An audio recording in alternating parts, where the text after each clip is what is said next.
salaamu Allaahi calaykum waraxmatullaahi wabarakaatuhu waxaan wanaagsan daawadayaasha aynu jecelnahay ku soo dhawaada warka telefishinka Somali News oo aan idinkaga soo gudbinayno stuudiyaha dhexe magaalada Muqdisho.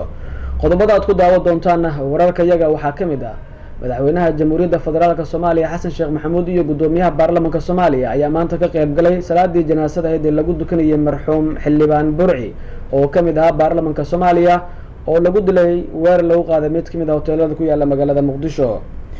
madaxweynaha iyo saddex xisbi qaran ee Soomaaliland ayaa ka wada hadlay muranka ka taagan saami qaybsiga kuraasta golaha wakiilada ee Soomaaliland. hay'adda culimada Soomaaliyeed ayaa ka soo horjeesatay go'aankii siyaasadda jinsiga oo golaha wasiirada ay ansixiyeen bishii May ee sanadkan. taliyaha ciidanka booliska Soomaaliyeed ayaa maanta kulan la qaatay saraakiil ka socota midowga Yurub. iyo wararka dibadda waxaa kamid ah xukuumadda Yahuudda oo xirtay masjidka barakeysan ee Al-Aqsa. intaas waa qaar kamid ah qodobada wararkeena ugu door karan qodobadan iyo kuwa kale oo faahfaahsan goordhow u diyaar garooba insha Allah.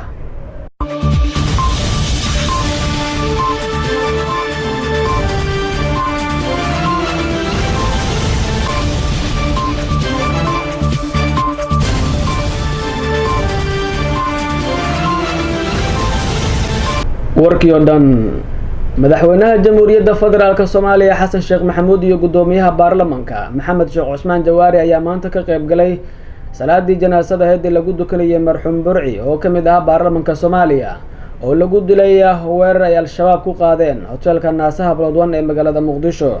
wariyaha Axmed Koofi ayaa warkan inoo faahfaahinaya. madaxweynaha Jamhuuriyadda Federaalka Soomaaliya mudane Xasan Sheekh Maxamuud ayaa maanta ka qayb galay tukashada salaada janaasada marxuum Xildhibaan Burci Maxamed Xamza waxaana dhammaanba mas'uuliyiintu ay ahaayeen kuwo si weyn wajiyadooda looga dheehan karay murugo.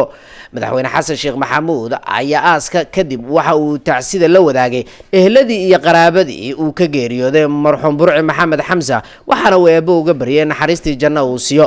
sidoo kale munaasabada waxaa qayb ka ahaa wasiiro ka tirsan xukuumadda federaalka Soomaaliya gudoomiyaha baarlamaanka iyo waliba madax kale oo ka tirsan dawladda Soomaaliya.